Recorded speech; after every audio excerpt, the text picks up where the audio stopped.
What is up, guys? Pie Muffin here, and we are back with some more Trails Through Daybreak 2. Last time we finished off the Fragments chapter, which ended with us basically finding out, we don't know if he was telling the full truth or not, but Harwood basically set up this whole island expedition to help Ren get over the trauma she had from being at Paradise. It was a very harsh way to do it, but it's not completely unbelievable, but it is kind of hard to believe that he did all of this just to help Ren. But if it was the case, then I guess thank you, Harwood. But it basically ended with a not-so-great thing. All of the Genesis, except for the one we started with at the beginning of Daybreak 1, has been taken away by the Guardmaster. Swin betrayed us. So now we are going to be starting Act 3, trying to figure out where we can pick up the pieces and start to track down all the Genesis again.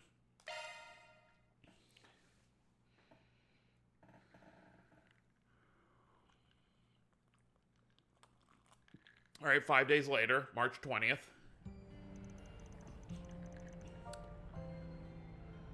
I do believe the story of this game ends before the end of March, by the way, so...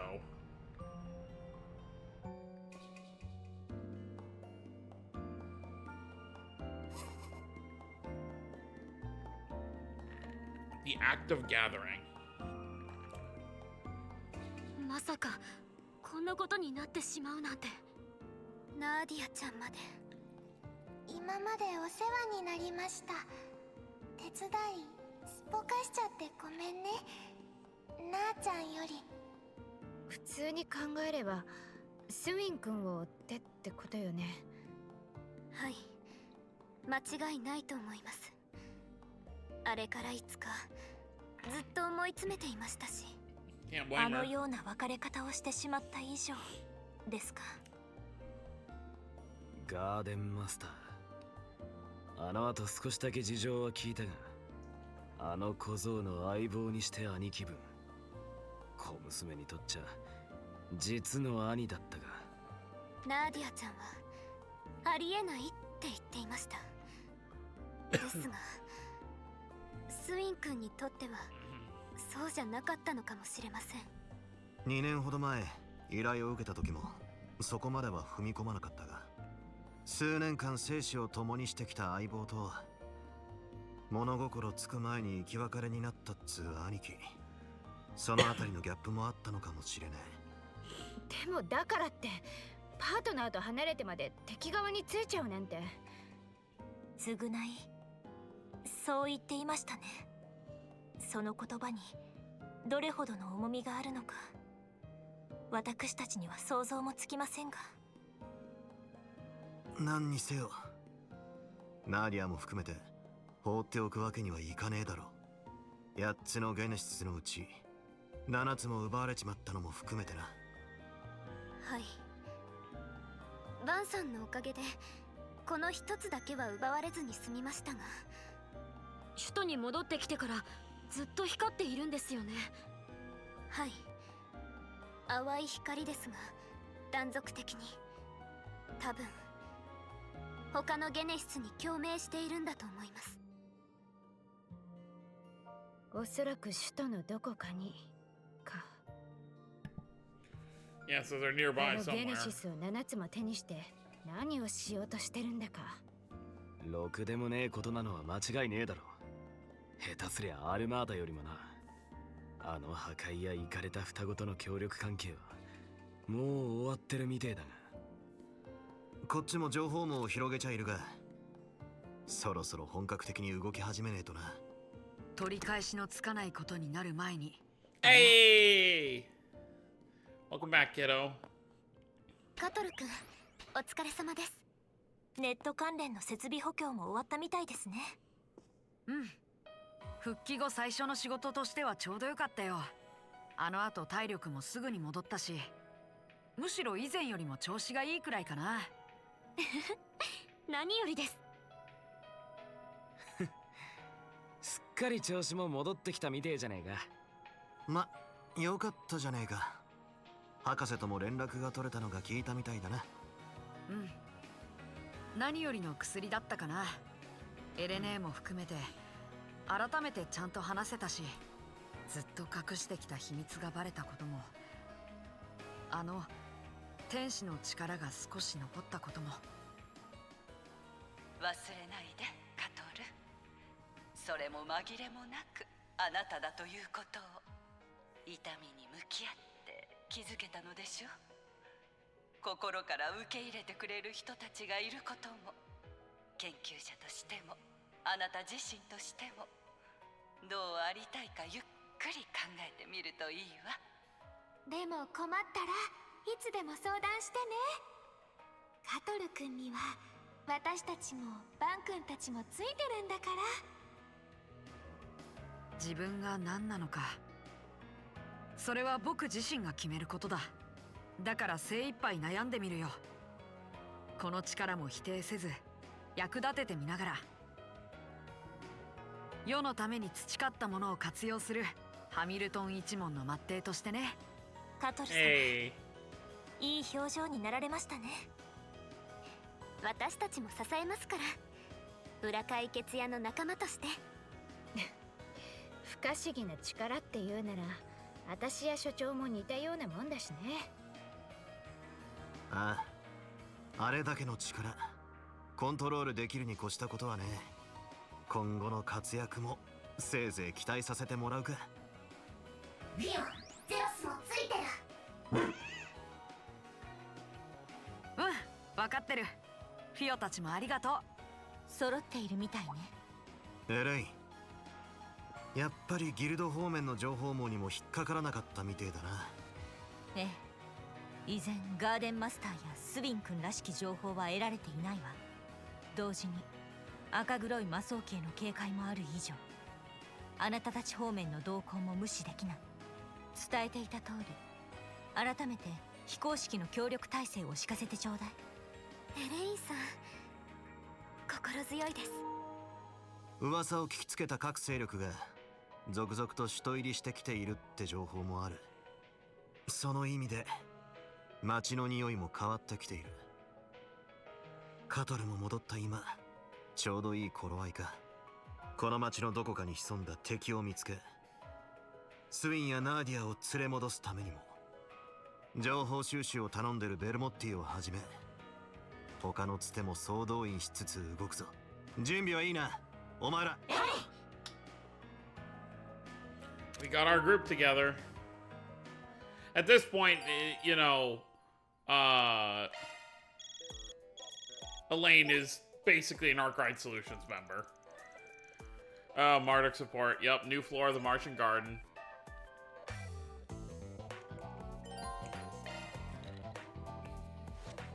It's like I said, I believe there's 10 total in the base game.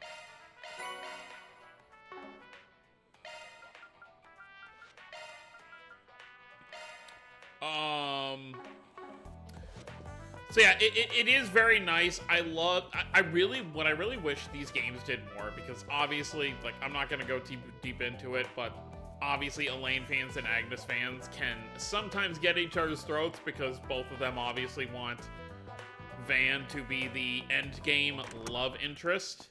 I won't get into my personal feelings on it, because it's just, you know, it becomes a headache. But I feel like the fans would get along much better if the game itself gave us more scenes with Elaine and Agnes getting along. Like, right there, the screenshot I took before. Where is it?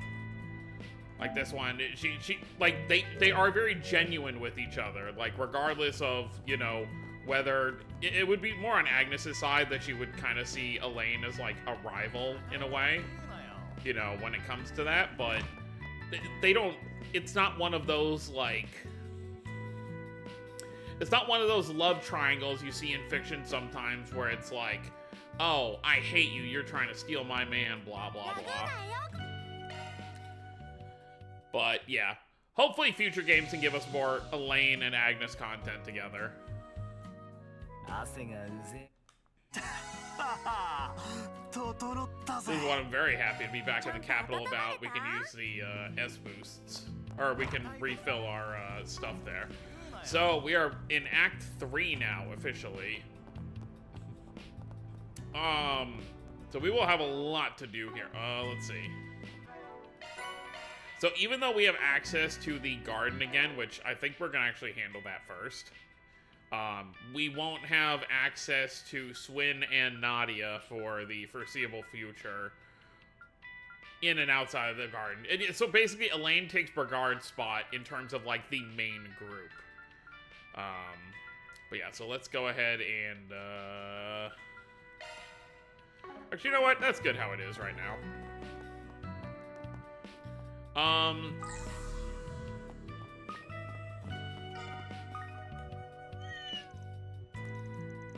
Oh, what's up with this cat? I think it might be looking for something.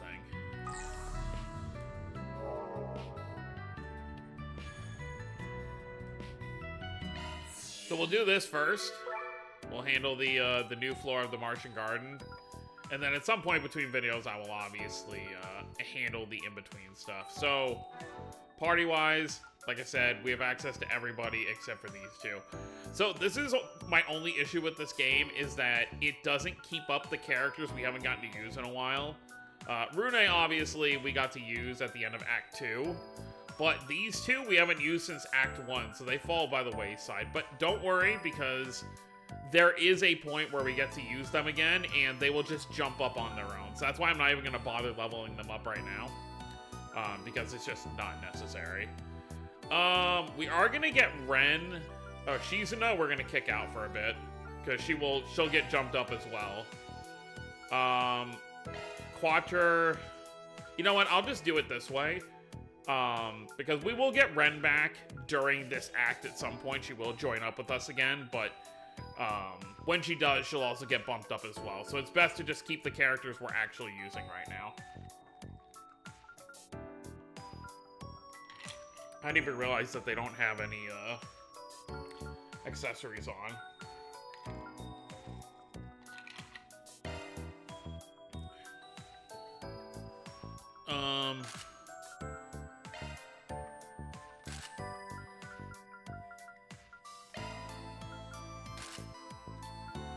All right, let's do it.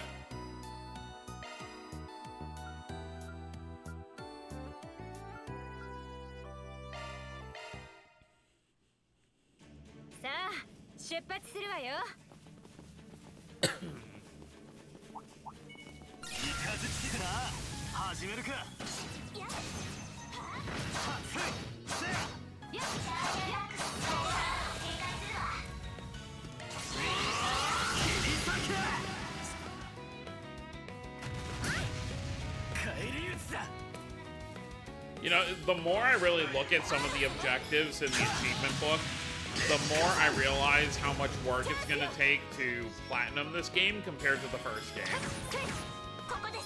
I'm pretty sure I mentioned it before, but it took me 3 playthroughs to platinum the game. And I had to do like 1 or 2 things on a 4th playthrough that I forgot to do. But it was like 150 hours total on my playthrough to platinum the game. I'm sure you could do it faster if you're following a guide, but I didn't start following a guide until the end of my 2nd playthrough. But this game has so much extra stuff, you know, so many extra battle mechanics, you know, like arts casting and, you know, the other combat striking stuff. As well as fishing and stuff like that. So there's going to be a lot more stuff I have to complete in this, just in general. The EX stuff you don't have to do for the completion trophy, but all this other stuff is going to be very important to get done, and it is going to take a while. Plus, we have the Martian Guard, which obviously did not exist in the first game. All we had to do in terms of like a Martian Guard type thing were the simulation battles you had to do in Reset's room. And I think that, I mean, those still exist in this game. I think you probably have to do those as well. But yeah, so we are going to have to obviously do those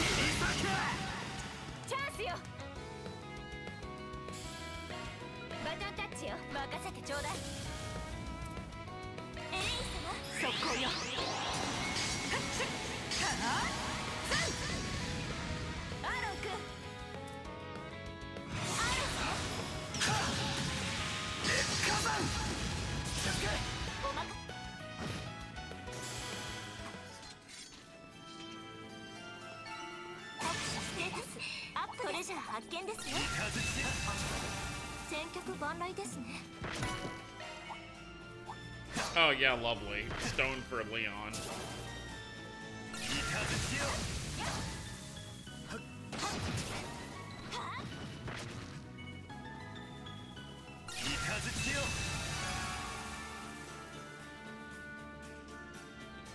It is gonna be weird though, because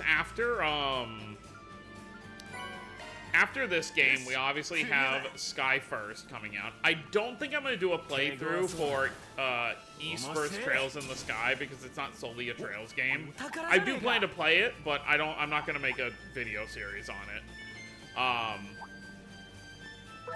But we'll obviously Trails in the Sky the first. I'll obviously do a playthrough on the channel this fall. And then when Kai no Kiseki gets its Western release, we'll obviously do a playthrough on that. But after that, it's going to be a good while. It probably won't be until, like, you know, the middle of 2027 where we'll have the next Trails playthrough on the channel.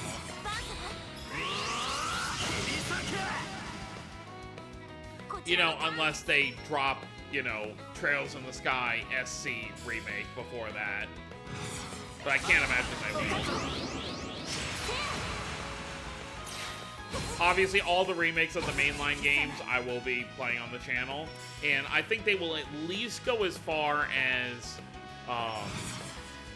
to the end of Azure. I think all the way from FC to Azure, they will do remakes of. I would not be opposed to getting remakes of Cold Steel 1 and 2 as well, just because those games have not aged well at all. But I feel like if they did 1 and 2, they would just end up doing 3 and 4. But I wouldn't complain if they want to, you know, because the Cold Steel arc, and I think I mentioned this as we were playing through it, really the only issue with the Cold Steel games in, you know, right now today is that we have seen that Falcom can do these amazing cinematic cutscenes now that we've seen, obviously, in Daybreak 1 and 2. So, when you're playing Cold Steel 1 through 4, anytime there's actually a serious fight that could have a cutscene after the fight is over, you don't get that. It just cuts to battle and then the fight's over. Which, in its time, wasn't a big deal. But now it's like, oh, we have all this stuff. Imagine how cool everything would look. Like, you think about, you know, the Divine Knight battle, or, you know, Rain vs. Victor in Cold Steel 1. Like, stuff like that would look amazing with today's animation. So.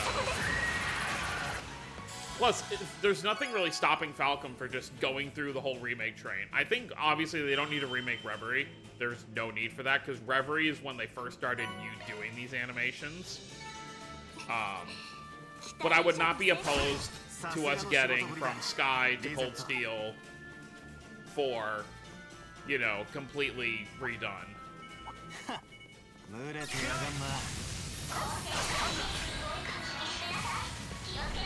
But obviously, it's going to take a very long time, because even if, like, let's say we get a remake every other year, which is usually how Falcom works, it would still take till the end of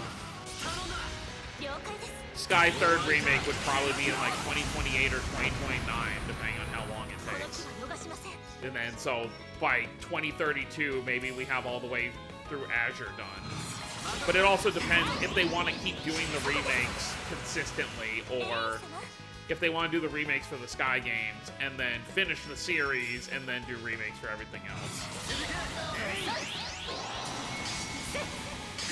This isn't really a spoiler, because this is just stuff that Kondo says during his interviews. He did say that by the end of the Calvert arc, the series will be 90% complete. So, in reality, we could see the series ending in only 2 or 3 games after this arc is complete.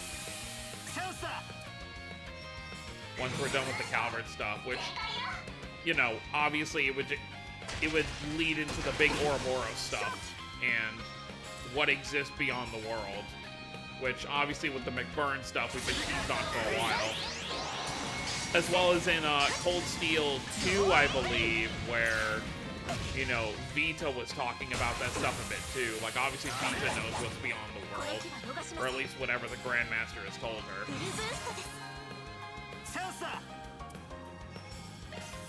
Oh, these stunts are... You know what? Let's just do this.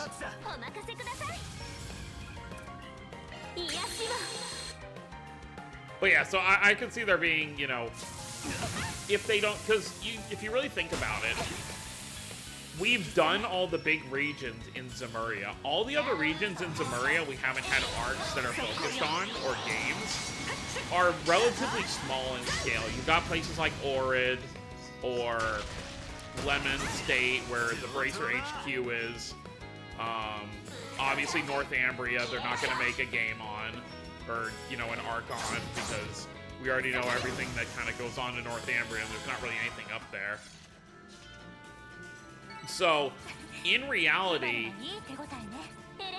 once we're done with following Van's story, they could really just do it like Reverie 2.0 to kind of close out the Calvert stuff and maybe open up the finale of the series, and then just do a trilogy after a Reverie 2.0 that covers, you know, the rest of the story, you know, about all our main casts, you know, going into the Beyond, or whatever the Beyond really is.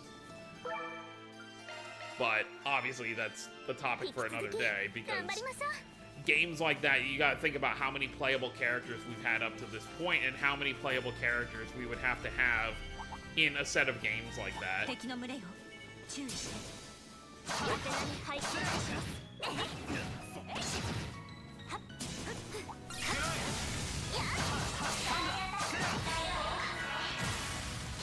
I kind of went on a ramble there, but it's stuff I think about a lot. You know, I've been a fan of the series for close to 5 years now. I started in, like, it was like March or April of 2020. So it's been about, you know, close to 5 years. Well, it'll be very close to 5 years by the time this video actually comes out. I'm recording this video still at the end of February, so.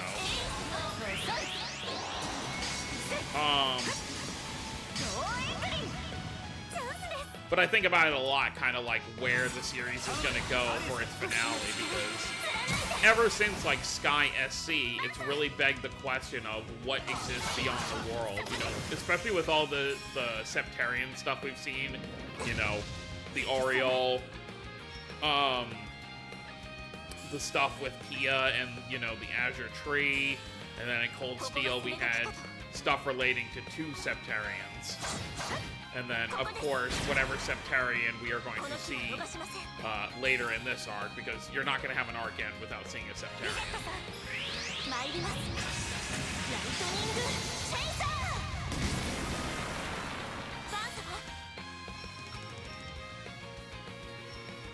Plus, there's also the whole thing, like, we learned early in the series that there is something that, like, kind of keeps people from being able to sail too far out in the ocean. You know, something turns them around, so that could be like a water Septarian. Maybe it just stops people from venturing out too far for some reason. I think the Septarians we have left are Septarian of Time, the Septarian of Water, Wind, and then which one am I forgetting? Water, Wind, Time. Actually, I think that's it.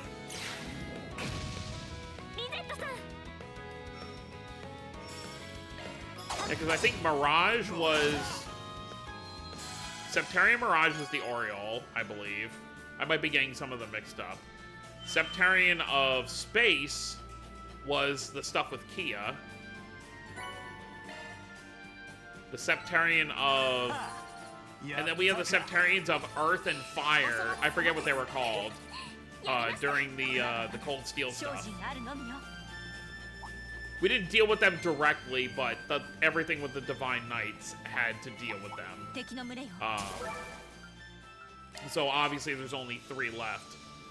You know, obviously being Septarians, there are 7 of them. Sept, meaning 7.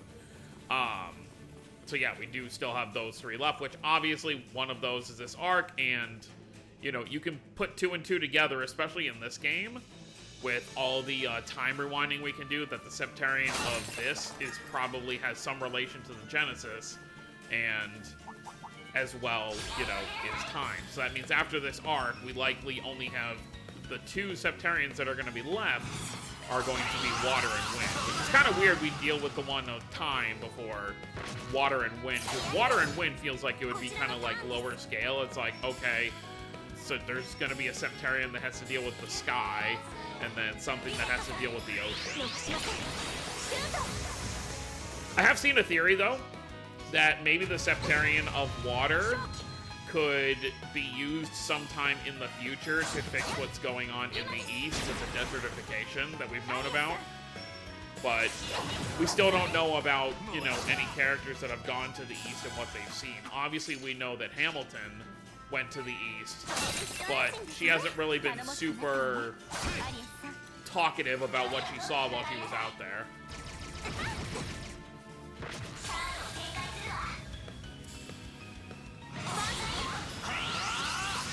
Just a lot of theorizing I like to do. I mean, this is one of those series where theorizing is all you can really do as you're playing through the game, because, you know, it's a very story-heavy series. Like, obviously, it's very political as well in terms of, like, the landscape of that. You know, what happens between the different, you know, regions.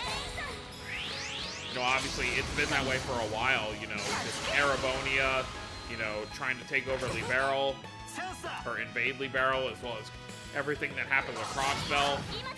But now we're kind of less in the political sphere and more of the geographical side of things.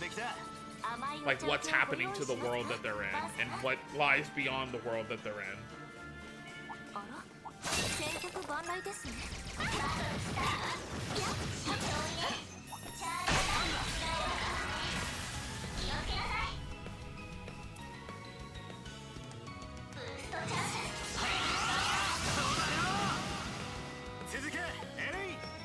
But yeah, sorry for the ramble there. It just, you know, thinking about all this stuff is very interesting. I've seen people compare the Trail series to being like the One Piece of JRPGs, which I completely agree with as someone who also watches and reads One Piece. You know, it's just very like world-building type series. The real question is going to be, just like with Estelle, Lloyd, and Reen, how is Van going to tie things up in this region as Calvard's, you know, main protagonist?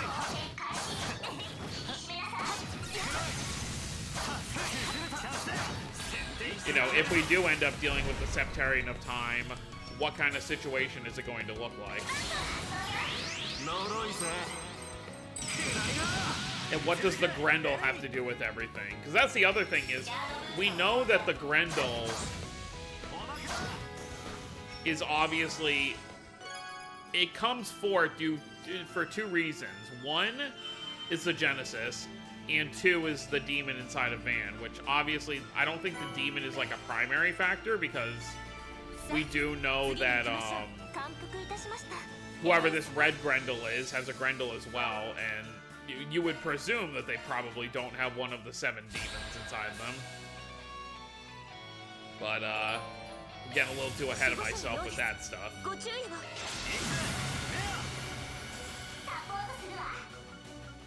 Alright, let's take this guy out and, get back to things.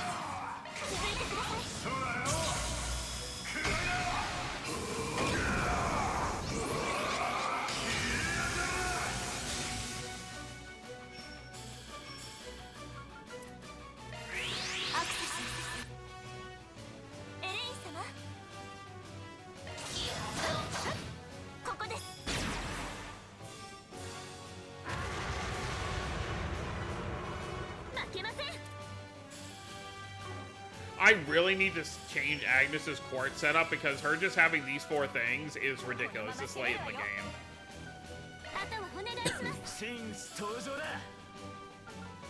She could also probably benefit from some more quartz unlocks.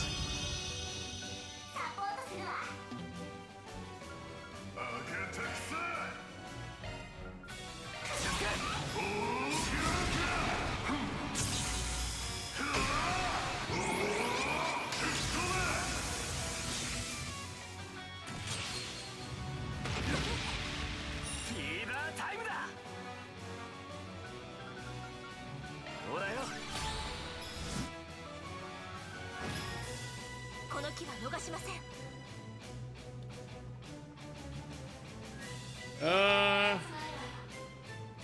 上げていこうぜ。加速します。やーアーロン様。 Also, thinking about how good all the crafts would look if in the old games being remade, we've obviously already seen from the trailer for Trails in the Sky First Chapter Remake, you know, how good everything looks, but I'm just thinking about, like, Lloyd's third S-Craft in Azure, like, how good that looks. Ooh, ここが攻め時かと。こ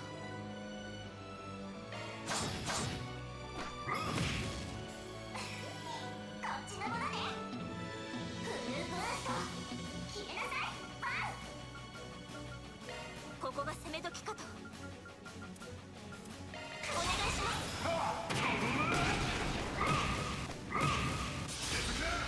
はい。 alright, that worked. まだまだここからだ。もっと強く。 Alright, floor 7 done. ありがとうございます。 Alright, 歓迎すんでゆっくりしてってな。チャージ開始。受け取り。 perfect. How's everyone looking? Yeah, it's probably good enough for now. Obviously, when we run out again, we can always go back to the baths over here, but I don't want to spend another 500 mirror right away. Oh, hey, their dad is back again. I haven't exchanged this in a while. Sure, give me some money.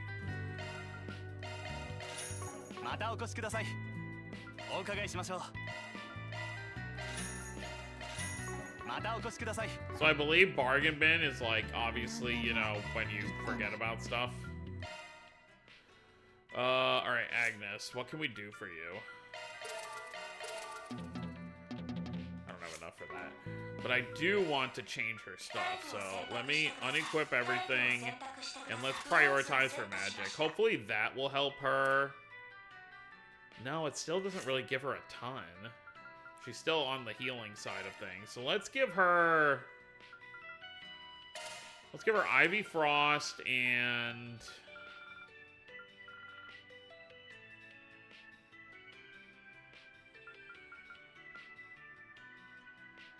Yeah, that's cool. We'll go Spark Edge for now. Well, it's kind of nice you could just use them from here. No, how do I back out? I don't want to do this. Go back. Why can't I get out of here? I can't do anything. Did I bug the game? I can't do anything. Like, literally, I'm pressing every button on my controller. What the heck do I do? How do I get out of this? This is a joke, right?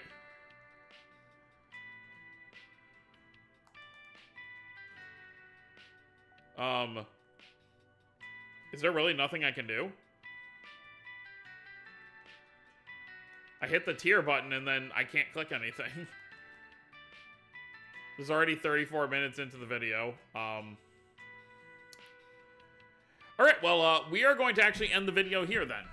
Because I don't know what happened here, and if I have to redo all that stuff, I don't want to, obviously, do it again. So, we're going to end this video here, so next time we will, yeah, because I'm literally pressing every button on my controller you can with this game. And I can turn on high speed mode. That's the only thing this game will let me do. Other than that, no other buttons are working. Yeah, so I'm just going to reboot up the game, and next time we're going to continue onward, and I'm not going to do this thing accidentally again. So, that's going to be it, guys. Hope you all enjoyed. Don't forget to subscribe for more videos to the channel. I'll see you next time. Have a wonderful day, everyone.